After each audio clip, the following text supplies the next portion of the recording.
नमस्कार मित्रांनो. आज सर्वात महत्वाचा मुद्दा जो राज्यसेवा 2025 पासून लागू होणारा बदल आहे तो म्हणजे लेखी परीक्षा. राज्यसेवा 2025 ही लेखी स्वरूपाची UPSCच्या धर्तीवर घेतली जायला सुरुवात होणार आहे. तर मग या हिच्यातला एक महत्वाचा मुद्दा जो आहे तो म्हणजे वैकल्पिक विषय निवडावा लागणार आहे. राज्यसेवा मुख्य साठी 2025 पासून वैकल्पिक विषय आपल्याला निवडावा लागणार. तर तो वैकल्पिक विषय नेमका कोणता निवडावा, कसा निवडावा, का निवडावा, या महत्वाच्या मुद्द्यांची चर्चा करण्यासाठी हा व्हिडिओ आपण तयार करतोय. तर सर्वप्रथम तुम्ही या शिवाय अकॅडमीच्या युट्यूब चॅनलला लाईक सबस्क्राईब करायला विसरू नका. त्याचप्रमाणे व्हिडिओच्या डिस्क्रिप्शनमध्ये तुम्हाला टेलिग्राम लिंकही दिली जाईल, ज्यावर तुम्ही तुमच्या शंका विचारू शकतात आणि लवकरात लवकर तुम्हाला अपडेटही मिळू शकतात. चला तर मग सुरुवात करूया. आजचा विषय वैकल्पिक विषय निवडावा कसा. सर्वप्रथम मी तुमच्याशी स्क्रीन शेअर करतो, त्यानंतर आपण पुढच्या चर्चेला सुरुवात करूया.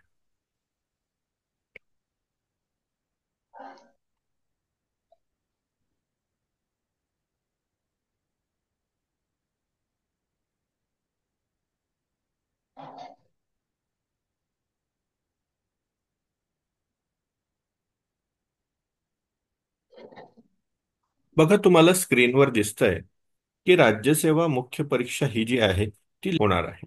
ठीक आहे. किती गुणांची होणार आहे पूजा? 1750 गुणांची. आणि आपली जी मुलाखत असणार आहे म्हणजे व्यक्तिमत्व चाचणी ती किती गुणांची होणार आहे? 275. म्हणजे एकूणातले 2055 असणार आहे आणि याची मिळणार आहे. ठीक आहे. इंग्रजीचे ते फक्त 25% गुण मिळवून क्वालिफाईंग इन नेचर आहे, ते पास होणं गरजेचं आहे आणि 5 की 75 मिळवणं आवश्यक आहे. अन्यथा तुम्ही डिस्क्वालिफाय व्हाल. पहिला मुद्दा क्लिअर झाला. त्यानंतर हो सर. पुढचे मुद्दे आहेत. त्यामध्ये निबंधाचा पेपर असेल, तो सामान्य अध्ययन 4 प्रत्येकी 250 गुणांचे. झालं क्लिअर इथपर्यंत? सर. म्हणजे 250 चे झाले, बरोबर. हो सर. आणि निबंधाच्या पेपराचे 250 गुण झाले. निबंधाच्या पेपराचे किती? 1 ते 4 किती अडीचशे. झाले? 1000. म्हणजे 1000. सामान्य अध्ययन आणि निबंधाचे गुण मिळून एकूण किती झाले? 1250. 1200. बरोबर. 50. किती गुण झाले? 1250. 1250. आता एका बाजूला हे दोन याचे मिळून 1250 आणि वैकल्पिक विषयाचे एक जो वैकल्पिक विषय पेपर म्हणतो आणि पेपर 2 प्रत्येकी किती गुणांचे असणार? किती गुणांना झाला? 250. 200. ऑप्शनल पेपर एकूण किती 500 गुणांना गुणांची. झाला? बरोबर.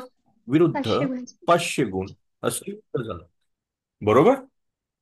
हे 5 पेपर मिळून 1250 आहे आणि हा एका विषयाचे 500 आहे. बरोबर. हो सर. 5 पेपरचे 1250 आणि 2 पेपरचे म्हणजे एका विषयाचे 500 गुण. जनरल स्टडीचे जे 4 विषय आहेत त्या एका पेपरमध्ये किमान 2 विषय तर आहेत की नाही? हो सर. म्हणजे ते 8 विषय जरी धरले, 8 विषय विरुद्ध एक विषय निबंधाचा पेपर जर सोडला तर, म्हणजे मला सांगा सगळ्यात जास्त मेहनत कुठं लागणार आहे? ऑप्शनल मध्ये. सामान्य अध्ययनाच्या किंवा या विषयांचे मार्क मिळवण्यासाठी. हो सर. बरोबर.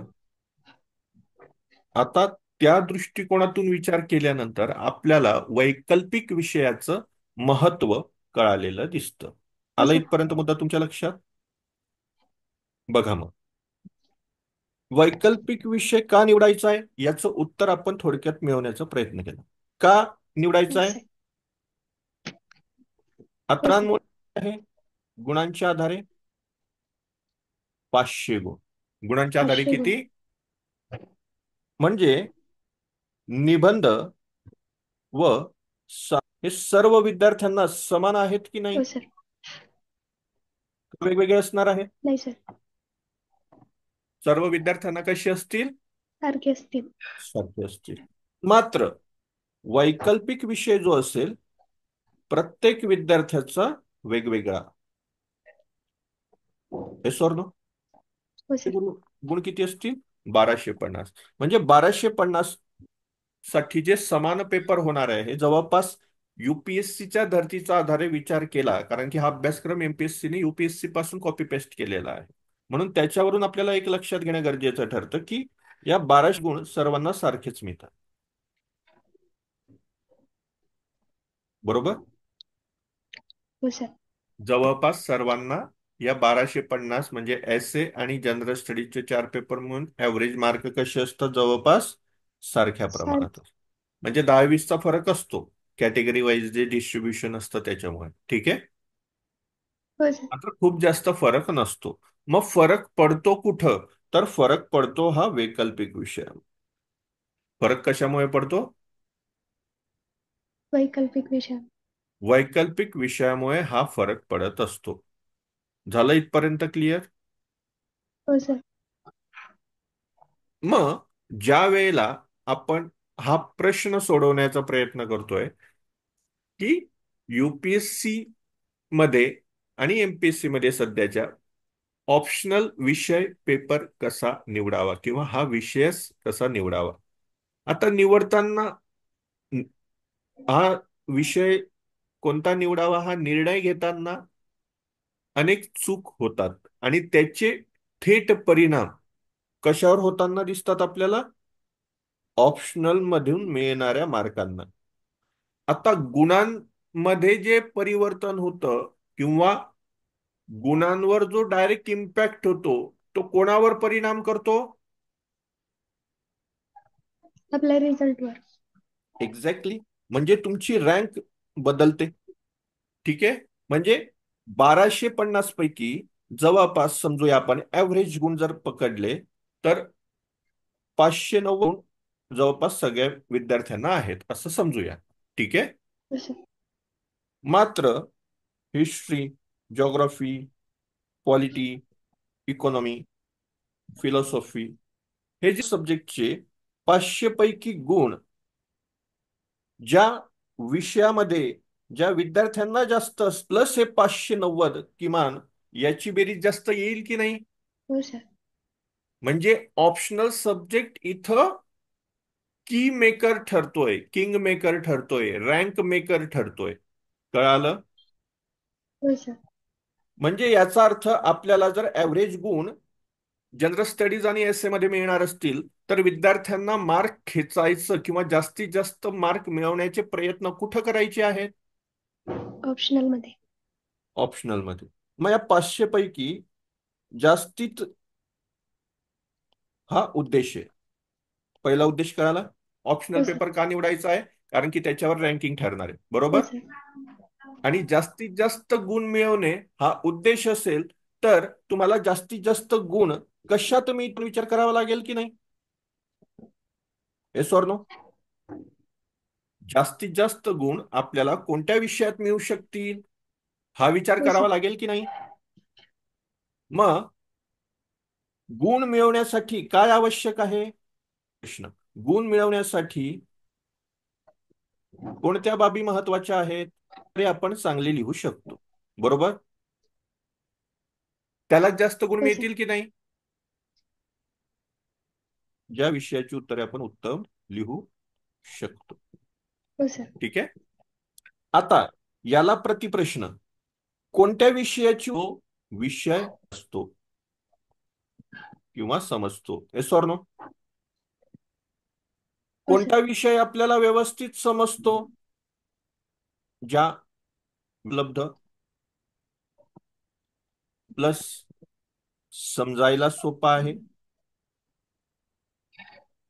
Yes or no? हो सर. असा जो विषय असतो बघा, थोडक्यात विषय काय निवडायचा आहे कारण की त्याच्यावर रँकिंग ठरणार आहे ऑप्शनल सब्जेक्टवर. या जनरल स्टडीजवर ठरत नाही. हे युपीएससीचं उदाहरण घेऊन आपण बघतोय. तुम्ही गुगल करू शकता. माझं वाक्य तुम्हाला खरं दिसेल. ठीक आहे. मग जर हो सर. गुण मिळवण्यासाठी आपल्याला ऑप्शनल सब्जेक्ट महत्वाची मदत करणार आहे किंवा भूमिका पार पाडणार आहे तर गुण मिळवण्यासाठी कोणत्या बाबी महत्वाच्या आहेत, तर गुण मिळणार आहेत आपण लिहिलेल्या उत्तरांच्या आधारे. कोणत्या विषयाची उत्तर आपण उत्तम लिहू शकतो, तर जो विषय आपल्याला व्यवस्थित समजतो. व्यवस्थित दर्शनावर स्टडी मटेरियल त्याचं अवेलेबल पाहिजे, म्हणजे पुस्तकं असतील, नोट्स असतील, हे इझिली अवेलेबल पाहिजे. आणि तुम्ही ज्या भाषेत उत्तरं लिहिणार आहात, समजणार आहात, त्या भाषेतलं ते मटेरियल पाहिजे. नाहीतर तुम्ही लिहिणार आहात मराठीत उत्तर, आणि तुम्हाला इंग्रजीची अडचण आहे, आणि नेमकं मटेरियल त्याचं इंग्रजीमध्येच अवेलेबल आहे, अडचणीचं होऊ शकतं. कळालं? हो सर. म्हणून ज्या वेळेला आपण हा मुद्दा पहिल्यांदा क्लिअर केला की ऑप्शनल सब्जेक्ट्समध्ये कोणकोणते घटक विचारात घेणं गरजेचं असतं किंवा साधारणपणे विचारात घेतलं जातं. कळालं इथपर्यंत? हो काही सर. अडचण तुला, पूजा? नाही सर. आता विचार करा हा. राजेश नावाचा एक स्टुडंट आहे. त्याने जनरल स्टडीज पेपरमध्ये चांगले गुण मिळवले. ठीक आहे. हो सर. काय म्हणतोय मी? एक राजेश नावाचा विद्यार्थी आहे. ओके. हो सर. राजेशने जनरल स्टडीज मध्ये चांगले गुण मिळवले. ठीक आहे. पण त्याचा जो ऑप्शनल पेपर आहे ना, कोणता विषय? Optional subject. या ऑप्शनल सब्जेक्ट मध्ये त्याला 500 पैकी फक्त किती गुण मिळाले? 220च मिळाले. 500 पैकी किती गुण मिळाले? 220. 220. आणि एकीकडे नेहा नावाची विद्यार्थिनी आहे. ठीक आहे. हो सर. तिने जो ऑप्शनल सब्जेक्ट निवडलेला होता, त्या ऑप्शनल सब्जेक्ट मध्ये तिला 500 पैकी गुण आले 320. नेहाचे आणि राजेशचे जनरल स्टडीजचे गुण इक्वल आहेत, सारखेच आहेत दोघांना. मात्र नेहा पुढे राहिली की मागे गेली राजेशच्या? पुढे गेली सर. कशामुळे गेली? ऑप्शनल विषयामध्ये. किती गुणांनी पुढे गेली? सर 90. 100 गुणांनी पुढे गेली. किती गुणांनी पुढे गेली? 100 गुण. 100 गुणांनी. आणि 100 गुण म्हणजे प्रचंड मोठा फरक स्पर्धा परीक्षेमध्ये. एकेका गुणावर 5-5, 7-7 मार्कांच्या डिफरन्सवर हजार हजार, 2-2 हजार विद्यार्थी असतात. Yes or no? हो सर. कारण की कॉम्पिटिशन तेवढी टफ असेल. मग 100 मार्काने होत्याचं नव्हतं झालं की नाही राजेशचं? हो सर. फक्त कोणत्या गोष्टीमुळे? Optional subject. ऑप्शनल सब्जेक्टच्या गोष्टींमुळे. ठीक आहे. आता ऑप्शनल सब्जेक्ट निवडताना चुका काय होतात हे बघणं गरजेचं आहे की नाही? हो सर. म्हणजे होणाऱ्या चुका काय आहेत ऑप्शनल सब्जेक्ट निवडताना? आता ऑप्शनल सब्जेक्ट निवडताना बऱ्यापैकी पहिला विचार येतो विद्यार्थ्यांच्या डोक्यामध्ये की ट्रेंड काय आहे. कोणता विचार करतो? ट्रेंड काय आहे? आता ट्रेंड काय असतो किंवा कधी असतो? ज्या वेळेला ती परीक्षा पद्धत पूर्वीपासून चालत आलेली आहे, भूतकाळामध्ये त्या एखाद्या विषयामध्ये किंवा जे जे ऑप्शनल होते त्याच्यामध्ये कोणत्या ऑप्शनलचे विद्यार्थी जास्तीत जास्त गुण प्राप्त करू शकलेले आहे, कोणता ऑप्शनल घेऊन जास्तीत जास्त विद्यार्थी IAS बनलेले आहेत किंवा अधिकारी बनलेले आहेत, याच्या आधारे तो ट्रेंड ठरतो. कळालं? हो सर. आता मला सांगा, MPSC मध्ये पहिल्यांदा फर्स्ट अटेम्प्ट असणार आहे कधी? 2005. 2. म्हणजे या ठिकाणी ट्रेंड बिन काही डोक्यात खुराक घेऊन चालेल का? नाही सर. नाही, कारण की अनुभवच नाही की ऑप्शनल पेपर MPSCचा कसा असेल. कळतंय? हो सर. सिलेबस सारखा आहे म्हणजे पेपर सारखा असेल का? नाही सर. नाही. केलं. हो सर. 2 नंबरचा. दुसऱ्यांच्या सांगण्यावर निर्णय घेणं. दुसरा मुद्दा कोणता आहे? दुसऱ्यांच्या सांगण्यावर निर्णय घेणे.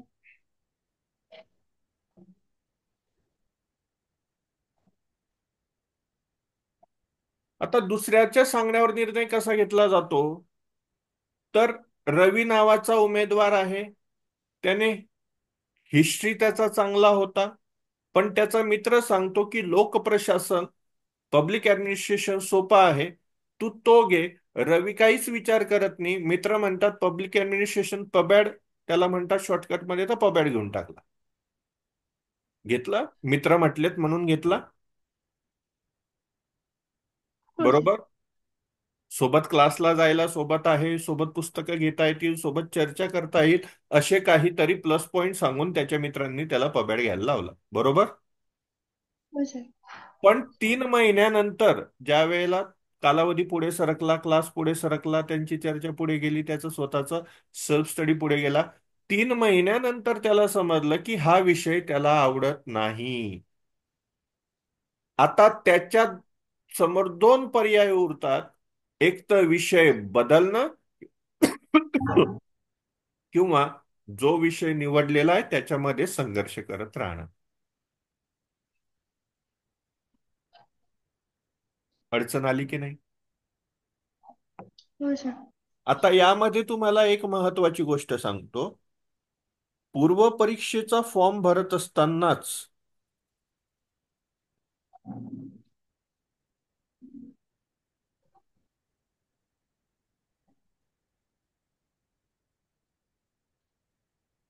ऑप्शनल विषय मेन्शन करावा लागतो फॉर्म भरताना. मग जर त्यावेळेला त्याने फॉर्म भरून टाकलेला असेल तर आता त्याला बदलता येईल का? नाही सर. म्हणजे गेलं की नाही ते वर्ष वाया. हो सर. म्हणजे प्री जरी पास झाला मोठ्या कष्टाने, मुख्य परीक्षेसाठी जरी पात्र झाला, तरी जो गेम चेंजर ऑप्शन विषय आहे तो तुम्हाला धोका देणार आहे, जर चुकीचं याचं त्याचं ऐकून जर निर्णय घेतला तर. कळालं? हो सर. तिसरा महत्वाचा मुद्दा म्हणजे चुकीचे निर्णय कसे घेतले जातात त्याच्यातला तिसरा, अभ्यासक्रम समजून न घेता निवड करणे. तिसरा मुद्दा कोणता आहे? अभ्यासक्रम समजून न विषय घेता निवड. निर्णय.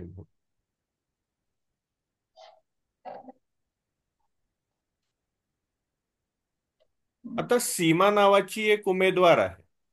कोण आहे? सीमा नावाची एक विद्यार्थी आहे, विद्यार्थी. ठीक आहे.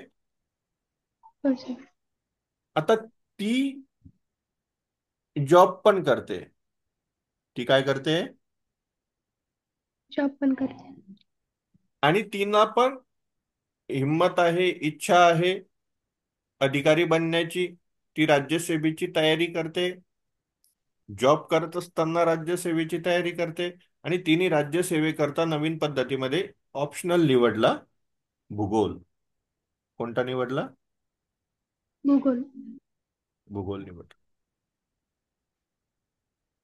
पण ती पहिल्यांदा निवडून घेते आणि नंतर ज्या वेळेला ती सिलेबस चेक करते किंवा सिलेबस बघते, अभ्यासक्रम बघते, त्यावेळेला तिला असं समजतं की मॅप काढणं, डायग्रॅम काढणं आणि ॲनालिटिकल थिंकिंग करणं, म्हणजे विश्लेषणात्मक विचारसरणी असणं, यावर हा विषय अवलंबून आहे. आणि तिला एवढा वेळ नाही. मॅपची प्रॅक्टिस करणं, डायग्रामची प्रॅक्टिस करणं, एवढा वेळ तिच्या जॉबमुळे तिला शक्य नाही.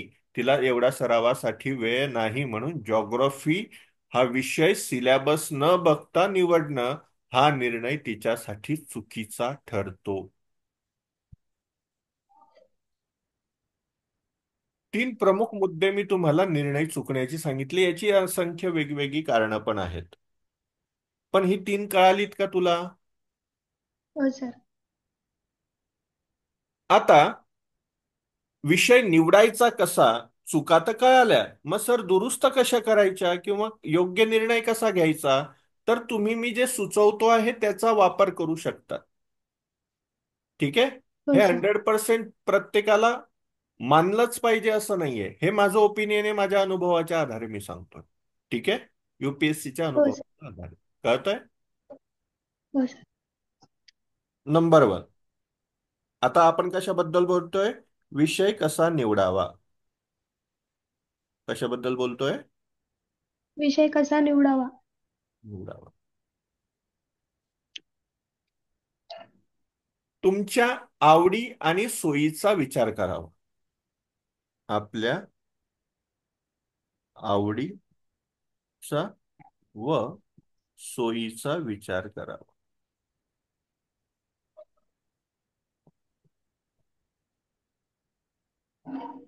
काय म्हटलो मी? पहिला मुद्दा. आपल्या आवडीचा व सोयीचा विचार करावा.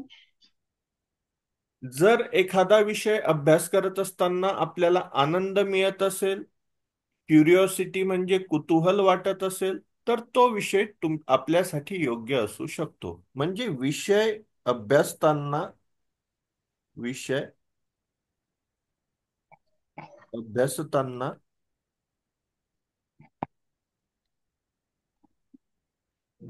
आनंद मिळणे किंवा तुम्हाला कुतूहल निर्माण होत राहणे,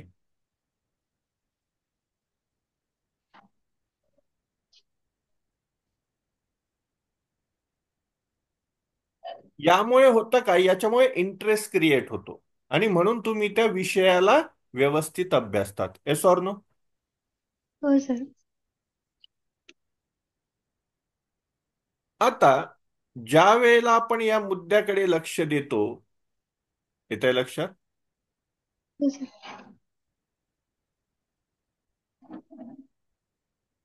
म्हणजे जर एखादा विषय आपण अभ्यासत असताना त्याच्याबद्दल तुम्हाला कुतूहल, आवड, इंटरेस्ट निर्माण होत असेल, तर आपण तो निवडायला हरकत नाही. समजा मनोज नावाचा एक विद्यार्थी आहे, त्याला राजकीय शास्त्र म्हणजे राज्यशास्त्र आणि समाजशास्त्र हे दोन पर्यायी विषय त्याने निवडले. मनोज नावाच्या विद्यार्थ्याने कोणते निवडले? दोन विषय.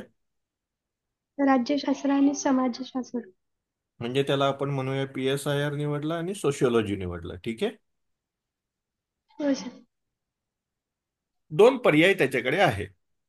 त्याने काय केलं? दोघांमधलं एक एक पुस्तक वाचलं. दोघांमधलं काय काय वाचलं? एक एक पुस्तक वाचलं. ओके. हो सर. एक एक पुस्तक निवडतो, त्या एकेका पुस्तकचं एक एक चॅप्टर वाचतो. येतं लक्षात? रॅन्डम चॅप्टर कोणतं पण. ठीक आहे. पहिलंच वाचतो असं नाही, रॅन्डम कोणतं पण. ठीक आहे. हो सर. आणि त्याला असं दिसतं की हा जो PSIR आहे, म्हणजे राज्यशास्त्राच्या संबंधातला जो विषय आहे, त्याच्यातले जे सिद्धांत आहे, राजकीय सिद्धांत, पॉलिटिकल सिद्धांत जे आहेत, ते सिद्धांत त्याला कंटाळवाणे वाटतात. कसे वाटतात? कंटाळवाणे. कंटाळवाणे वाटतात. मात्र जे सोशिओलॉजीचे मुद्दे आहेत, तो त्याला खूप इंटरेस्टिंग वाटतो, आवडीचा वाटतो. की अरे वा, हे असं पण असतं का, मी तर याचा विचारच केला नव्हता, असं कुतूहलाने त्याला त्यातून मुद्दे कळतात. मग त्याने कोणता विषय निवडला पाहिजे? सोशिओलॉजी. सोशिओलॉजी निवडला पाहिजे. कारण की त्याला वाचलेलं समजतं पण आहे, त्याला इंटरेस्ट पण येतोय. म्हणजे तो जो समजू शकतो, जो इंटरेस्टने वाचू शकतो, तो मांडू शकणार नाही का? हो सर. मांडू शकेल. हा पहिला मुद्दा झाला. आपल्या आवडीचा आणि सोयीचा विचार करायचा. दुसऱ्याची सोय नाही बघायची आपल्याला, की मित्र काय म्हणतो, मैत्रीण काय म्हणते, बॉयफ्रेंड काय म्हणतो, गर्लफ्रेंड काय म्हणते, आई काय म्हणते, बहीण काय म्हणते. No, not at all. लिहायचं कोणाला आहे? त्यांना लिहायचंय आपल्याला. की आपल्याला लिहायचंय? आपल्याला. आपल्याला लिहायचंय. ते 3 तास मेहनत आपली लागणार आहे, त्यांचं काही जाणार नाहीये. कळालं? हो सर. पुढचा महत्वाचा मुद्दा क्रमांक 2, विद्यार्थ्याची किंवा आपली असणारी शैक्षणिक पार्श्वभूमी आणि अनुभव. दुसरा मुद्दा कोणता? विद्यार्थ्याची शिक्ष शैक्षणिक पार्श्वभूमी व त्याचा अनुभव.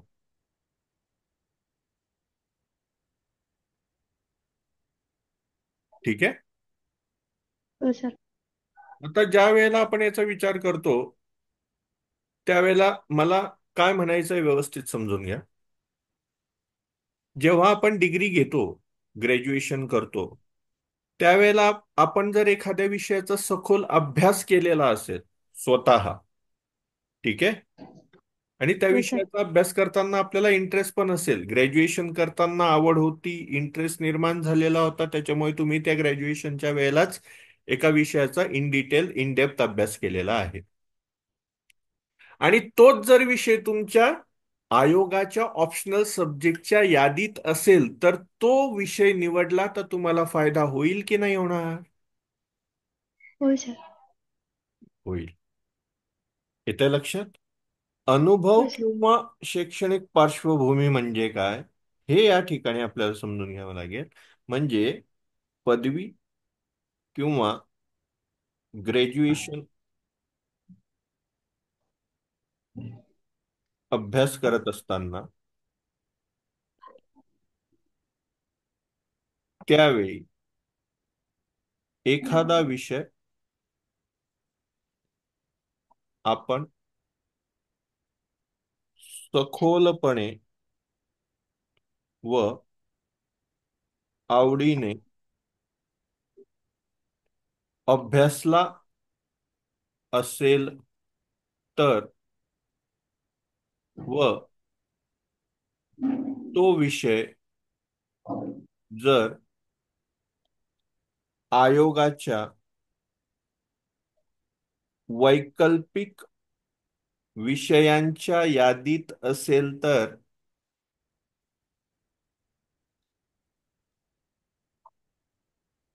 तो विषय निवडण्यास हरकत नसावी. बरोबर की नाही? हो सर. आता उदाहरण लक्षात. उदाहरणातून लगेच कळतं म्हणून प्रत्येक वेळेला उदाहरण देतो. अमित नावाचा एक विद्यार्थी आहे, त्याचं बीटेक झालेलं आहे. बीटेक मधून त्याचं ग्रॅज्युएशन आहे, इंजिनियर आहे, ठीक आहे, हो सर. आणि त्याला सायन्स अँड टेक्नॉलॉजी चांगलं कळतं. त्यामुळे जर अशा विद्यार्थ्याने, अमित सारख्या विद्यार्थ्याने फिजिक्स किंवा मॅथमॅटिक्स जर निवडले, तर त्याला तयारी करणं सोपं जाऊ शकतं. आपण काय म्हणतोय, तर त्याला या फिजिक्स किंवा मॅथमॅटिक्सची तयारी करणं सोपं जाऊ शकतं. आपण फक्त कशावर दुरून बघतोय की त्याचं बीटेक झालेलं आहे, त्याचं सायन्स अँड टेक मध्ये आवड आहे, आणि त्याच्यामुळे सायन्स अँड टेक जी ज्याला आवड असते, ज्याचं सायन्स असतं, त्याला फिजिक्स मॅथमॅटिक्स कंपल्सरी असतंच. बरोबर? हो सर. पण जर त्याने डिग्री केलेली आहे, मात्र त्याला त्या विषयात इंटरेस्टच नसेल, कसं बसं त्याने डिग्री केलेली असेल, तर त्याला ही रिस्क घ्यावी लागेल का किंवा घेता येईल का? नाही सर. नाही. म्हणजे त्याला स्वतःला टेस्ट करायचं आहे की बाबा रे, माझं इंजिनिअरिंग झालेलं आहे, पण मी कसं पास केली माझं मला माहिती, मी काही या विषयांच्या फंद्यात पडणार नाही, मी सोशल सायन्सेसचा एखादा विषय घेईल, हिस्ट्री, जॉग्राफी, पॉलिटी वगैरे पैकी. कळतंय? हो सर. म्हणजे शैक्षणिक पार्श्वभूमी ही तुमची विचारात घेतली पाहिजे, मात्र याचं तुम्ही स्वतः परीक्षण केलं पाहिजे की you are really interested in that particular subject or not. तुम्ही स्वतःशी खोटं बोलू शकत नाही, आणि जर बोललात तर नुकसान तुमचंच आहे, दुसरं कोणाचंच नाही. कळालं? हो सर. दुसरं म्हणजे हे 100% लागू होतच असं नाही, कोणाकोणाला लागू होऊ शकेल आणि कोणत्या परिस्थितीत लागू होऊ शकेल, आपण त्या पॉसिबिलिटीज बद्दल बोलतोय, शक्यतांबद्दल बोलतोय. शक्यता नेहमी सत्यात उतरतीलच असं नसतं. पटतंय तुम्हाला? हो सर. चलो, पुढचा मुद्दा तिसरा आपण विचारात घेऊ शकतो, तो म्हणजे स्टडी मटेरियल, म्हणजे अभ्यासाचं साहित्य आणि मार्गदर्शन. ठीक आहे. हो सर. संबंधित विषयाचं, संबंधित विषयाचे स्टडी मटेरियल व मार्गदर्शन, ज्याला आपण गायडन्स म्हणतो. ठीक आहे. हो सर. आणि तिसरा मुद्दा म्हणता येईल त्याला याच्यामध्ये. तिसरा मुद्दा, स्टडी मटेरियल एक पहिला मुद्दा, मार्गदर्शन दुसरा मुद्दा, आणि तिसरा मुद्दा यामध्ये मी ऍड करतो, तो म्हणजे लँग्वेज, भाषा. कसली भाषा? त्या उपलब्ध असणाऱ्या साहित्याची भाषा. कारण की तुम्हाला लेखी उत्तर लिहायचंय, बरोबर? हो सर. उत्तर लिहून द्यायचंय. त्याच्यामुळे त्या उत्तराची एक तुम्हाला भाषा निवडायची आहे, दोन भाषांपैकी, आयदर इंग्लिश और दुसरी कोणती? मराठी. तुम्ही जर मराठीमधून उत्तर लिहिणार असाल आणि मटेरियल जर इंग्लिशमध्ये अवेलेबल असेल, तर तुम्हाला कष्ट पडतील. इंग्लिश मटेरियल घ्या, त्याला ट्रान्सलेट करा, मग नोट्स काढा, मग पेपर लिहा. कळतंय? हो सर. तर तुम्हाला या ठिकाणी मार्गदर्शक, संदर्भ साहित्य म्हणजे स्टडी मटेरियलचा मुद्दा विचारात घेत असताना त्याची उपलब्ध असणारी भाषा पण विचारात घ्यायची. तुम्ही हिंदीमधून कोचिंग क्लास घेतला किंवा कोचिंग घेतलं, युपीएससीचं एखादं महाराष्ट्रात उपलब्ध नाही असं तुमचं मत असलं, तर तुम्ही युपीएससीच एखादी बॅच जॉईन केली ऑनलाईन समजा, आणि ते हिंदीतून शिकवत आहे, आणि तुम्हाला कशात लिहायचंय? मराठीत. मराठीत किंवा इंग्लिशमधून. म्हणजे तुम्हाला हिंदीतून या दोघांपैकी एकामध्ये ट्रान्सलेट करावं लागेल की नाही? हो सर. म्हणजे तुमची मेहनत वाढली की कमी झाली? वाढली सर. वाढली. मग याचाही विचार केला गेला पाहिजे. कशाच्या बाबतीत बोलतोय मी? अभ्यास साहित्य आणि मार्गदर्शन उपलब्धतेचे. ठीक आहे. आता उदाहरण लक्षात घ्या. शीला नावाची विद्यार्थिनीला तत्वज्ञान आवडतं, फिलॉसॉफी. ठीक आहे. शीलाला कोणता हो विषय सर. आवडतो? फिलॉसॉफी. फिलॉसॉफी. पण तिने असं पाहिलं की युपीएससीच्या साठी संदर्भात चांगले कोचिंग आणि नोट्स उपलब्ध नाहीयेत फिलॉसॉफीच्या, असं तिचं मत आहे. ठीक आहे. हो तिलाही सर. फिलॉसॉफी आवडतो, मात्र मटेरियल आणि कोचिंग अवेलेबल नाही असं तिचं मत आहे. दुसरीकडे तिने असं पाहिलं की पॉलिटिकल सायन्स PSIR साठी टॉपर्सच्या नोट्स पण उपलब्ध आहे गतवर्षांच्या, आणि कोचिंग क्लास स्टडी मटेरियल पण उपलब्ध आहे. त्याच्यामुळे ती कोणता विषय घेऊ इच्छिते असेल किंवा तिने घ्यावा या थर्ड पॉइंटच्या आधारे, तर पॉलिटिकल सायन्स PSIR घ्या. बरोबर की नाही? हो सर. कारण की तो विषय फक्त आवडून चालणार नाहीये, त्या विषयाचं त्या परीक्षेसाठी लागणारं यथायोग्य मार्गदर्शन पण आवश्यक असणार आहे. तुम्ही, एक स्पष्ट वैयक्तिक मत सांगतो, एक वेळेला तुम्हाला जनरल स्टडीजचा क्लास लावला नाही तरी चालतो, पण ऑप्शनल सब्जेक्टचा लावणं आवश्यक असतं. युपीएससीच्या अनुभवावरून सांगतो, कारण की मुद्दा 500 गुणांचा आहे, करिअरचा आहे, भविष्याचा आहे, आयुष्याचा आहे. कळालं? हो सर. आणि त्यात गुण मिळणं हे अत्यंत आवश्यक आहे. त्याच्यामुळे त्याच्या सोबत छेडखानी न केलेलीच बरी. कळालं? हो सर. आणि म्हणून हे मार्गदर्शन आणि हे संदर्भ साहित्य तुम्हाला जे अडॉप्टेबल आहे, तुम्हाला जे ऍक्सेप्टेबल आहे, तुमच्या बुद्धी क्षमतेच्या आधारे, तुम्हाला समजण्याच्या क्षमतेच्या आधारे, तुम्हाला आवाक्यात असणाऱ्याच्या आधारे तुम्ही कोणतेही शब्द वापरा, पण तुम्हाला ते झेपलं पाहिजे. शुद्ध मराठी भाषेमध्ये बोलायचं झालं तर. कळालं? हो सर. चौथा महत्वाचा मुद्दा या ठिकाणी आहे, तो म्हणजे गुण मिळवण्याची शक्यता. चौथा महत्वाचा मुद्दा कोणता आहे? गुण मिळवण्याची शक्यता. आता गुण मिळवण्याची शक्यता हा जो मुद्दा आहे, हा मुद्दा कशाच्या आधारे विचारात घ्यावा लागेल? तुम्ही कोणता विषय चांगल्या पद्धतीने मांडू शकता, म्हणजे मांडण्याची क्षमता. त्याला इंग्लिशमध्ये म्हणतात प्रेझेंटेशन. काय म्हणतात? प्रेझेंटेशन. म्हणजे मला एखादा मुद्दा, बघ बऱ्याच वेळेला विद्यार्थ्यांचं होतं की त्यांना कळालेलं असतं, पण त्यांना व्यक्त नाही करता येत शब्दांच्या माध्यमातून. Yes or no? हो सर. मग आता इथं समजून चालेल का फक्त, का लिहावं लागणार आहे? लिहावं लागणार आहे सर. म्हणजे समजलेलं आहे पण लिहिलं नाही तर मार्क मिळतील का? नाही मिळणार. म्हणून गुण मिळण्यासाठी फक्त समजणं आवश्यक नाहीये. फक्त काय आवश्यक नाहीये? समजणं आवश्यक नाहीये. फक्त मांडणे आवश्यक. समजणं आवश्यक नाही, तर प्रेझेंटेशन पण आवश्यक आहे. कळालं? हो सर. काही विषयांमध्ये गुण मिळवणं सोपं असतं. का- फक्त त्या विषयातला काय काय लागतं सोप्या भाषेमध्ये मांडण्यासाठी, जी कला लागते, जे आर्ट लागतं, ते तुमच्याकडे असलं पाहिजे. Yes or no? हो सर.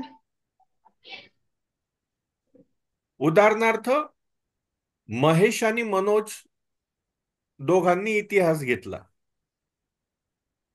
महेश आणि मनोजनी काय केलं? दोघांनीही इतिहास ऑप्शनल निवडला फॉर एक्झाम्पल.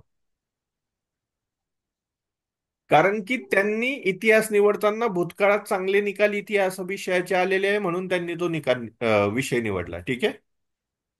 हो सर. पण स्केलिंग इफेक्टमुळे येत्या लक्षात, 2020 साली इतिहासामध्ये मार्क येण्याचं प्रमाण कमी झालं. की एकाच विषयाचा निकाल अचानक वाढतो आहे, त्याच्यामुळे 20ला त्या इतिहासाला एकदम टफली चेक केलं गेलं, त्याच्यामुळे विद्यार्थ्यांचे मार्क वाढले नाहीत, तर उरलत काय झाले? कमी झाले. आणि त्या परिणामामुळे काय झालं? इतिहासाचा निकाल कमी लागला भूतकाळापेक्षा प्रचंड प्रमाणात. याला म्हणतात स्केलिंग इफेक्ट. कळालं? हो सर. मग फक्त ट्रेन ट्रेन करून चालेल का? जो विषय तुम्हाला मांडता येतोय, तुम्हाला जेन्युअनली जमतोय, तुम्हाला मांडता काय चांगलं येतं? जे तुम्हाला समजलेलं आहे. आणि जे समजलेलं आहे ते मांडता येतच असं पण नसतं. म्हणजे तुम्हाला दोघही ठिकाणी बॅलन्स करायचं आहे. समजायला पण पाहिजे आणि मांडता पण आलं पाहिजे. तुमचे विचार खूप चांगले आहेत, पण तुम्ही बोलतच नाही चार लोकांमध्ये. कोणाला कळतील का तुमचे विचार काय आहेत तर? नाही सर. नाही कळणार. आणि एखाद्या व्यक्तीकडे कमी ज्ञान आहे पण तो वाटत सुटतो, जे आहे ते बडबड बडबड बडबड करत सुटतो. आणि इतरांकडे तेवढं पण नॉलेज नाहीये. मग ते त्याला काय म्हणतात? अरे हा हुशार आहे बरं, हा खूप टॅलेंटेड आहे बरं. आणि जो बोलत नाही त्याला माहिती, अरे हे तर मला पण माहिती, मला तर त्याच्या पुढचं पण माहिती, पण काय अर्थ? महत्वाचं आहे ते, तू तर बोलतच नाही, त्याच्यामुळे तुझ्याकडे ती माहिती आहे हे कोणाला कळालेलंच नाही, आणि तू पण सांगत नाहीये, त्याच्यामुळे जो थोडी फार माहिती सांगतोय त्याला लोक हुशार समजतायत. कळतंय? हो सर.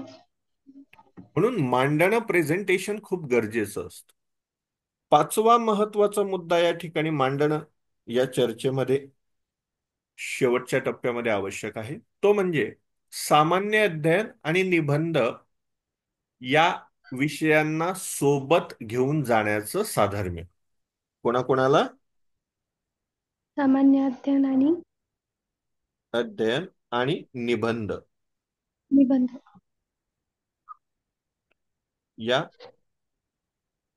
विषयांसह असणारे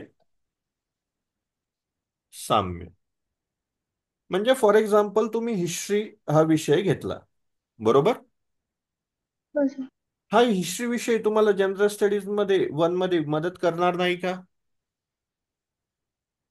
हो सर. इतिहासामध्ये ज्या वेळेला तुम्ही वेगवेगळे ऐतिहासिक कोट्स वाचतात, वाक्य, प्रसिद्ध कोणी म्हटलेले स्टेटमेंट वाचता, त्याचाच जर निबंध तुम्हाला विचारला तर त्याच्यावर तुम्हाला लिहिता येणार नाही का? हो सर. येईल. तुम्ही जर इकॉनॉमी विषय निवडला तर तुम्हाला जनरल स्टडीज पेपर नंबर 3 ला उपयोग होणार नाही का? हो सर. आर्थिक मुद्द्यांच्या आधारे जर एखादा निबंधाचा विषय आला 8 पैकी, तर तुम्हाला तो निबंधामध्ये पण त्या इकॉनॉमीचा फायदा होणार नाही का? हो सर. तुम्ही जर इंटरनॅशनल रिलेशन्स, PSIR निवडलेला आहे समजा, political science and international relation, तर इंटरनॅशनल रिलेशन्सचे जे सिद्धांत असतात त्याच्यावर तुम्हाला जनरल स्टडीज पेपर नंबर 2 ला पण PSIR चा फायदा होईल. Yes or no? हो सर. म्हणजे त्याच्याकरता तुम्हाला स्वतंत्र जनरल स्टडीज पेपर नंबर 2 चा अभ्यास करायची गरजच पडणारी जवळजवळ. Yes or no? हो सर. आणि सोबत निबंधाचा मुद्दा आला की शेजारचे चांगले असतील तर देशाचा अंतर्गत विकास चांगला होतो. अशा प्रकारचं काहीतरी वाक्याच्या दरम्यान तुम्हाला निबंधाला विषय देऊन टाकला. मग इथं शेजारचे चांगले असतील म्हणजे काय? तुमचे आंतरराष्ट्रीय संबंध चांगले असतील तर. Yes or no? नेबरहुड कंट्रीजशी. हो. अशा निबंधाच्या मुद्द्यांना पण त्या ऑप्शनल विषयाच्या ज्ञानाच्या आधारे तुम्ही न्याय देऊ शकाल की नाही? हो सर. म्हणजे बघा, रवी नावाचा एखादा विद्यार्थी उमेदवार आहे, त्यांनी पॉलिटिकल सायन्स आणि इंटरनॅशनल रिलेशन घेतलं, त्याच्यामुळे त्याचा GS2 मजबूत होणार की नाही? हो सर. आणि निबंधामध्ये पण त्याचा उपयोग झाला. त्याच्यामुळे दोघं ठिकाणी, 3 ठिकाणी एक ऑप्शनलचा विषय कंप्लीट होतोय, जनरल स्टडीज पेपर नंबर 2 पण कंप्लीट होतोय आणि एसए पण कव्हर होतोय. 3 ठिकाणी फायदा झाला एका विषयाचा. हो सर. मग त्याचा अभ्यासाचा भार कमी झाला की वाढला? कमी झाला. कमी झाला. हा विषय पण लक्षात घ्यायचा आहे. कळालं? हो सर. आता मी तुम्हाला जी माहिती आता सांगणार आहे ती व्यवस्थित लक्षात घ्या. ठीक आहे? हो सर. बघा, आपल्याला एक चांगल्या पद्धतीचा चार्ट करायचा आहे. एक एक्झाम्पल म्हणून सांगतोय मी तुम्हाला. ठीक आहे? काय हो म्हणून सर. सांगतोय? एक्झाम. एक्झाम्पल म्हणून सांगतोय.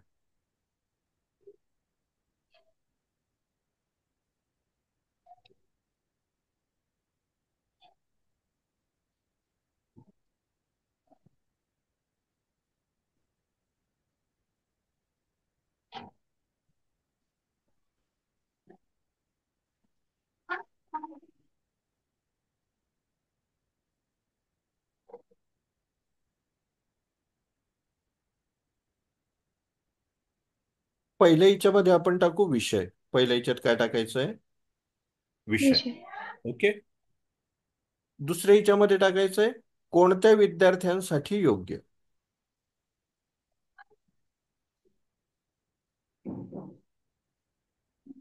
दुसऱ्या याच्यात काय टाकलं? कोणत्या विद्यार्थ्यांसाठी योग्य.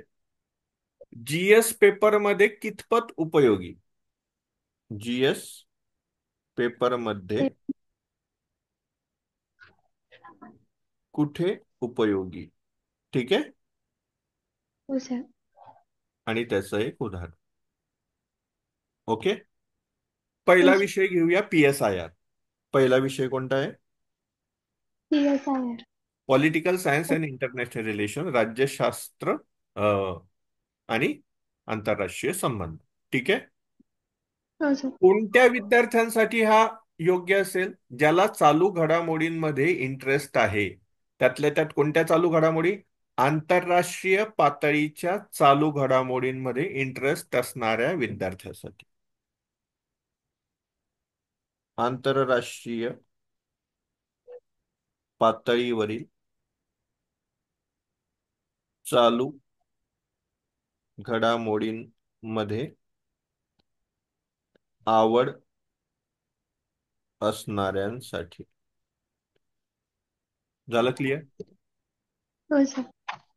कोणत्या याच्यात मदत करतो? तर मदत करतो तो GS2 आणि निबंधामध्ये. कुठं कुठं मदत करतो? GS2. निबंधामध्ये. अक्षय नावाचा एखादा विद्यार्थी फक्त इंटरनॅशनल न्यूजपेपर वाचूनच तो विषय अभ्यासतो आहे. कळालं? हो सर. एखादा विद्यार्थी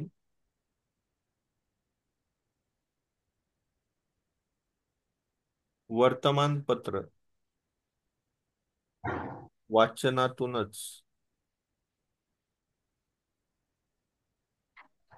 तयारी करू शकतो, मात्र कंसामध्ये काही प्रमाणात, पूर्ण प्रमाणात नाही. ओके. हो सर. दुसरा विषय आहे समाजशास्त्र. दुसरा विषय कोणता आहे? सोशिओलॉजी, समाजशास्त्र. आता समाजशास्त्र कोणत्या विद्यार्थ्यांसाठी योग्य असेल? ज्यांना सामाजिक मुद्द्यांमध्ये इंटरेस्ट आहे. कोणत्या मुद्द्यांमध्ये? सामाजिक.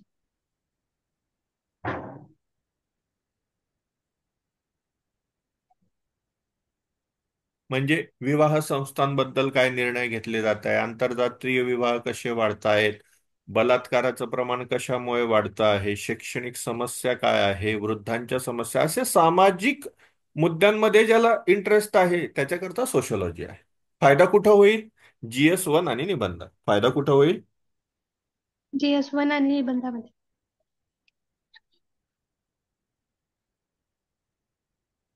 ओके. एखादी हो सर. व्यक्ती जर NGO मध्ये काम करत असली तर तिच्याकरता योग्य आहे. समाजसेवी प्रवृत्ती व NGO सारख्या ठिकाणी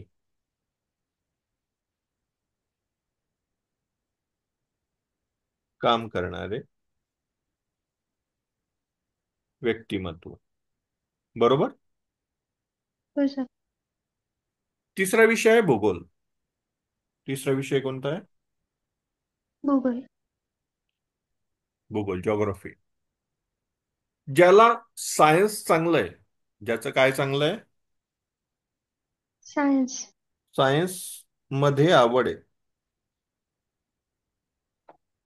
तसेच नकाशे किंवा आकृत्या यांची आवड असणारा विद्यार्थी,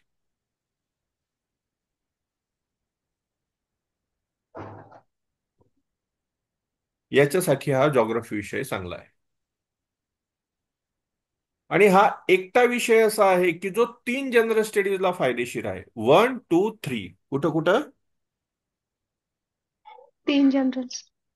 general studies 1 and general studies 3. 2 मध्येही काही भाग त्याचा आहे. कळालं? हो सर. ज्या विद्यार्थ्यांना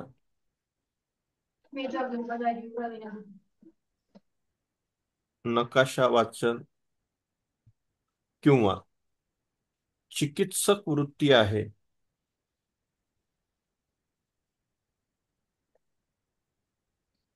अशांसाठी. ठीक आहे. हो सर. पुढचा विषय आहे इतिहास. पुढचा विषय कोणता आहे? इतिहास. आता इतिहास ज्यांना स्टोरी आवडतात, भूतकाळातल्या घटनांच्या क्रमाच्या आधारे त्या लक्षात ठेवण्याची त्यांच्याकडे कपॅसिटी आहे, कॅपॅबिलिटी आहे, आवड आहे, क्षमता आहे. कथा आणि घटना लक्षात ठेवण्याची क्षमता असणार आहे. कथा, गोष्टी, घटना लक्षात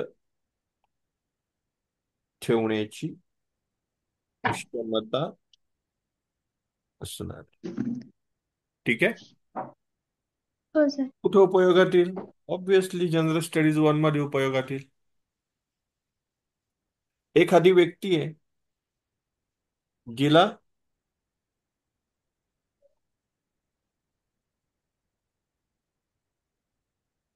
गोष्टीची पुस्तके वाचायला आवडतात. गोष्टीची म्हणजे ऐतिहासिक घटनांची. ठीक आहे. हो सर.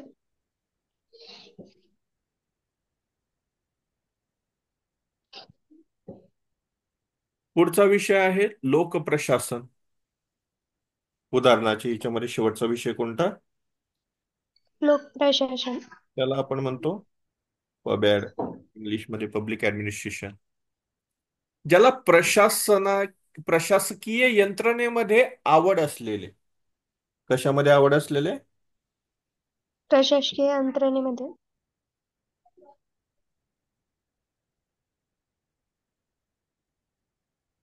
म्हणजे फॉर एक्झाम्पल, IAS कसा काम करतो, जी योजना तयार होते ती कशी होते, त्याची अंमलबजावणी कशी होते, राजकीय नेते आणि कलेक्टर वगैरे यासारखे अधिकारी कसे काम करतात, कोणतं तत्व या ठिकाणी काम करतं, अशी क्युरिओसिटी, अशी आवड आहे, अशी समजून घेण्याची वृत्ती असणारे लोकांना हा विषय चांगला आहे.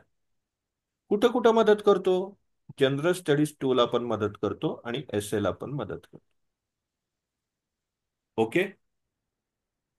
हो सर. ज्याला प्रशासकीय धोरणे आवडतात त्याने तो विषय घ्यावा. कळतं इथपर्यंत? हो सर. आता जर तुम्हाला निर्णय घ्यायचा असेल तर किमान 2 विषय निवडायचे. काय सांगतोय मी? किमान 2 विषय निवडायचे. बघा, पहिले एकटा विषय डायरेक्ट फायनल नाही करायचा. 2 विषय निवडा. ठीक आहे. हो सर. त्याचे किमान UPSC ची 2013-14 या वर्षातील ऑप्शनल सब्जेक्टचे पेपर पहावे.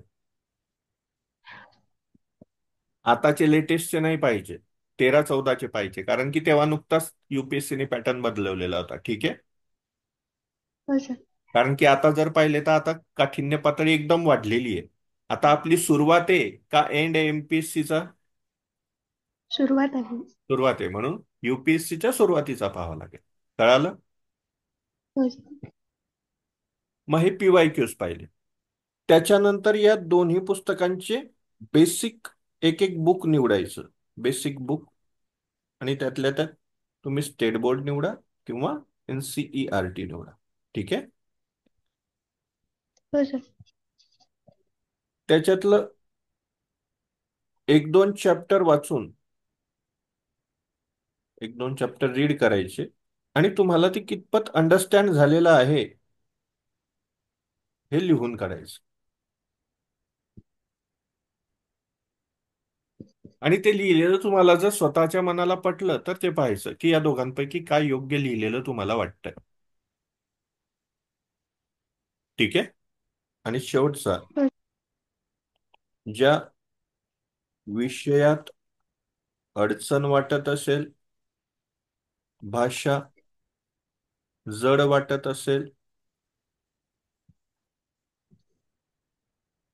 तो विषय सोडून द्या आणि जो उरलाय तो निवडा आणि त्याला थोडे दिवस पुढे घेऊन. कळालं? हो सर. आता मी तुमच्या सोबत एक शीट शेअर करतो. एक्सेल शीट आहे ती. ठीक आहे. हो सर. ती एक्सेल शीट बघा आणि त्यातून तुम्ही मला म्हणजे त्याचा अभ्यास कसा करायचा हे पण मी तुमच्या समोर सांगतो किंवा मांडतो. ठीक आहे. हो सर.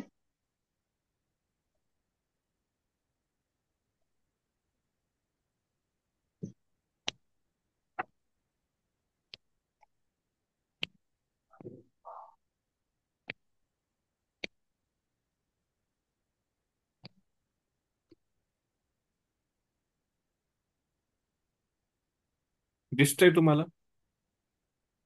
नाही सर. दिसतंय सर. ओके. हे पहा, yes sir. UPSC optional subject अनालिसिसचं शीट आहे. डाव्या हाताला क्रायटेरिया म्हटलेलं आहे आणि त्याच्यानंतर सब्जेक्ट 1 आणि सब्जेक्ट 2 म्हटलेलं आहे. दिसतंय? बरोबर. हो सर. आता त्याला क्रायटेरियामध्ये एक एक जे दिलेले आहे ते सॅम्पल म्हणून सांगतो मी तुम्हाला. ठीक आहे. या होय शीटची सर. लिंक एक लक्षात घ्या सगळ्यांनी. या शीटची लिंक मी दिलेली आहे. शिवाय अकॅडमी नावाचं टेलिग्राम चॅनल आहे त्यावर. ठीक आहे. तिथे तुम्हाला ही लिंक अवेलेबल आहे. तिथून ही फाईल वर जायचं, ऍक्सेस करायची, डाउनलोड करायची, डाउनलोड करा, कॉपी पेस्ट करायची, कॉपी पेस्ट करा, काही हरकत नाही. पण याचा वापर करा जेणेकरून तुम्हाला ऑप्शनल निवडण्यासाठी मदत होईल. कळालं? होय सर. आता बघा. आणि टेलिग्राम चॅनलची लिंक डिस्क्रिप्शन मध्ये तुम्हाला दिलेली असेल. Kind information. क्रायटेरिया नंतर म्हटलेलं आहे सब्जेक्ट 1 आणि सब्जेक्ट 2. बरोबर. होय सर. आता इथं खाली लिहिलेलं आहे विषय. मग इथं तुम्ही जो 2 विषय निवडलेले आहे त्याचे नाव लिहा. फॉर एक्झाम्पल, एक हिस्ट्री निवडलेला आहे आणि दुसरा पबॅड निवडलेला आहे. ओके. होय सर. आता आवड पातळी हा पहिला मुद्दा आहे. म्हणजे तुम्हाला तो किती आवडतो याला तुम्ही गुणांकन द्या 1 ते 10 मध्ये. म्हणजे मला हिस्ट्रीला जर गुण द्यायचे झाले तर मला मी 1 ते 10 पैकी 5 देतो. ठीक आहे. होय सर. आणि पबॅडला द्यायचं झाले तर त्याच्यापेक्षा कमी आवडतो की जास्त, तर जास्त आवडतो. मग मी याला देतो 6. ठीक आहे. होय सर. आता दुसरा मुद्दा या ठिकाणी काय दिसतोय, विषय पार्श्वभूमी ज्ञान. म्हणजे मला या दोघांपैकी कोणती पार्श्वभूमी जास्त माहिती आहे? इतिहासाची जास्त माहिती आहे का? तर नाही. म्हणून मी याला देतो 10 पैकी 4. आणि बऱ्यापैकी मला छान माहिती आहे प्रशासनाची म्हणून मी त्याला पुन्हा देतो 6. ठीक आहे. होय सर. म्हणजे हे जे गुण द्यायचे आहेत ना, हे 10 पैकी द्यायचे. किती पैकी द्यायचे? 10 पैकी. स्वतःलाच द्यायचे. की मला इतिहास हा विषय पार्श्वभूमी म्हणून किती माहिती आहे, मला विषयाचं इतिहासाचं ज्ञान किती आहे, कशाच्या तुलनेत? पबॅडच्या तुलनेत. मग मी 10 पैकी इतिहासाला देतो 4 आणि पबॅडला देतो 6. कळालं? या वरच्याच्या आधारे नाही द्यायचे, 10च्या आधारे या आवडीला द्यायचं. कळालं? होय सर. अभ्यासक्रमाची लांबी म्हणजे तुम्हाला सिलेबस पाहावा लागेल. Yes or no? होय सर. मग अभ्यासक्रमाची लांबी जास्त असेल तर तुम्हाला कमी गुण द्यावे लागतील, आणि लहान असेल तर जास्त गुण द्यावे लागतील. अभ्यासक्रम जर लांब असेल, मोठा असेल, तर गुण वाढतील कमी होतील? वाढतील. कमी. जास्त अभ्यास करावा लागेल ना जास्त सिलेबस असला तर. होय येस or सर. no? होय सर. आणि अभ्यासक्रम जर कमी असला तर कमी अभ्यास करावा लागेल ना, कमी अभ्यासक्रमावर जास्त रिव्हिजन होतील. Yes or no? होय सर. म्हणून अभ्यासक्रमाची लांबी जेवढी जास्त तेवढे 1 ते 10 पैकी गुण कमी, आणि जेवढा अभ्यासक्रम कमी तेवढे गुण जास्त. कळालं? 1 ते 10 पैकी. ओके. होय सर. अभ्यास साहित्याची उपलब्धता पुढचा मुद्दा. म्हणजे तुम्हाला ते मटेरियल अवेलेबल आहे का, म्हणजे त्याच्या नोट्स असतील, त्याची पुस्तकं असतील, याची माहिती मिळवा. ऑनलाईन म्हणा, बुक डेपोला व्हिजिट करून म्हणा, की आहेत चांगली पुस्तकं आहेत, चांगल्या नोट्स आहेत. कोणाच्या जास्त उपलब्ध आहे, इतिहासाच्या जास्त उपलब्ध आहेत की पबॅडच्या? दोघांच्या सारख्या उपलब्ध असेल तर सारखे गुण द्या. एखाद्याचे जास्त उपलब्ध असेल तर त्याला दुसऱ्याच्या तुलनेत जास्त गुण द्या. कळालं? होय सर. जीएस सह ओव्हरलॅप म्हणजे हिस्ट्री हा विषय 2 ठिकाणी तुम्हाला ओव्हरलॅप होताना दिसेल. कुठं कुठं? जनरल स्टडीज पेपर नंबर 1 ला पण आणि जनरल स्टडीज पेपर नंबर 2 ला पण. बरोबर की नाही? होय सर. मात्र पब्लिक ऍडमिनिस्ट्रेशन फक्त कुठं जॉईन होतो? GS2 ला जॉईन होतो. हे सॉर नो? होय सर. म्हणजे जो विषय जास्त जनरल स्टडीजच्या पेपरला जुळतो त्याला जास्त गुण द्यावे लागतील की नाही, आणि जे कमी जुळतात त्याला कमी गुण द्यावे लागतील. हे सॉर नो? होय सर. काय आलं? आता स्कोअरिंग हो सर. ट्रेंड हा जो पुढचा मुद्दा आहे तो तुम्हाला येणार नाही, कारण की अजून युपीएससीचा पहिला अटेम्प्ट व्हायचा आहे. कळालं? पण जर हो सर. तुम्हाला घ्यायचा असेल तर तुम्ही युपीएससीचा 13-14चा ट्रेंड विचारात घेऊन तुम्ही तो घेऊ शकतात. कळालं? हो सर. विषयातील टॉपर्सची मागची कामगिरी हा पण मुद्दा नाही, स्कोरिंगचा पण नाही. जसं तो आहे तसा आहे, कारण की पहिला अटेम्प्ट आहे. कळालं? तयारीसाठी लागणारा वेळ, म्हणजे तुम्हाला जर सेल्फ स्टडी करायचा असेल कोचिंग क्लास, तर कोणत्या विषयाला जास्त लागू शकतो? हा अंदाज बांधा सिलेबस वरून आणि कोचिंग क्लासेसचा टायमिंग वरून तुम्हाला येईल की हिस्ट्रीला जास्त वेळ लागणार आहे की पबॅडला. कळालं? हो त्याच्यानुसार सर. ज्याला जास्त वेळ लागेल त्याला कमी गुण द्यावे लागतील, ज्याला कमी वेळ लागेल त्याला जास्त गुण द्यावे लागतील. बरोबर की नाही? हो सर. परत चांगल्या प्रशिक्षणाची उपलब्धता म्हणजे नोट्स, कोचिंग क्लासेस अवेलेबल आहेत का? असतील, जास्तीत जास्त क्वांटिटीने असतील तर जास्तीत जास्त गुण, कमीत कमी असतील तर कमी गुण. बरोबर? हो सर. असे हे विचार करत जात असताना आपल्याला एकेका मुद्द्याचा विचार करणं अपेक्षित आहे. बरोबर की नाही? हो सर. आता त्याच्यानंतर आहे मागील वर्षातील प्रश्न समजून घेणे. मी 13-14चे प्रश्नपत्रिका युपीएससीच्या ऑप्शनल सब्जेक्टच्या तुम्ही निवडलेल्या त्या विषयाच्या घ्यायला लावलेल्या आहे. बरोबर? त्या हो UPSC सर. डॉट GOV.in वर किंवा गुगल करून तुम्हाला कुठून ना कुठून मिळूनच जाते. कळालं? हो सर. आता त्या वर्षाचे प्रश्न पाहून तुम्हाला ते समजून घेणं कठीण जात आहे की सोपं जात आहे? कठीण जात असेल तर कमी गुण द्या, सोपं जात असेल तर जास्त गुण द्या. फक्त प्रश्न समजायसाठी म्हणतोय, तुम्हाला त्या प्रश्नाबद्दल काय माहिती आहे याच्याबद्दल नाही म्हणत. कळालं? हो सर. शेवटचा मुद्दा, चालू घडामोडी विषयक नॉलेज आहे का तुम्हाला त्या विषयाचं? जे दोन विषय आहे, फॉर एक्झाम्पल आपण घेतले हिस्ट्री आणि हिस्ट्री आणि पबॅड. मग हिस्ट्री मधले उदाहरणं तुमच्याकडे आहेत का? करंट अफेअर मधले काही तुमचं तसं वाचन आहे का? जर त्याचं तसं वाचन असेल तर त्या विषयाला जास्त गुण द्या. ज्या विषयाचं करंट अफेअर तुमच्याकडे माहिती कमी असेल किंवा त्याचं वाचन कमी असेल तर त्याला कमी गुण द्या. आणि बरोबर असेल तर सारखे गुण द्या. असं सगळ्यांना तुमचं गुणांकन दिलं की तुमचे किती पैकी गुण होतात? 100 पैकी. किती पैकी गुण देऊन होतील तुमचे? 100 पैकी. मग हे 100 पैकी या सब्जेक्ट एकची बेरीज करायची आणि 100 पैकी या सब्जेक्ट दोनची बेरीज करायची. ज्याचा स्कोअर जास्त येईल त्याला तुम्हाला प्राधान्य देता येऊ शकतं. झालं क्लिअर? हो सर. अशा साध्या सोप्या आणि तांत्रिक पद्धतीतून अनालिटिकल अप्रोच मधून तुम्ही ऑप्शनल निवडू शकतात. यासाठीचा हा पहिला व्हिडिओ आहे. असाच एक दुसऱ्या पद्धतीचा व्हिडिओ मी पुन्हा तयार करणार आहे, त्याच्यामध्ये दुसरी पद्धत वापरणार आहे. पण ही एक पद्धत म्हणून तुम्ही तुमचं डोक्यातलं कन्फ्युजन दूर करण्यासाठी ही पद्धत वापरू शकतात किंवा या लेक्चरच्या मध्ये सांगितलेल्या मुद्द्यांचा आधार घेऊ शकता. ओके. हे जे एक्सेल शीट मी तुम्हाला दाखवलं त्याची लिंक तुम्हाला शिवाय अकॅडमीच्या टेलिग्राम चॅनलला मिळेल. त्याची लिंक मी तुम्हाला टेलिग्राम चॅनलची डिस्क्रिप्शन बॉक्समध्ये देणार. कळालं इथपर्यंत? हो काही सर. comment असतील, काही सजेशन्स असतील तर तुम्ही मला कळवू शकता. ठीक आहे. Thank you very much.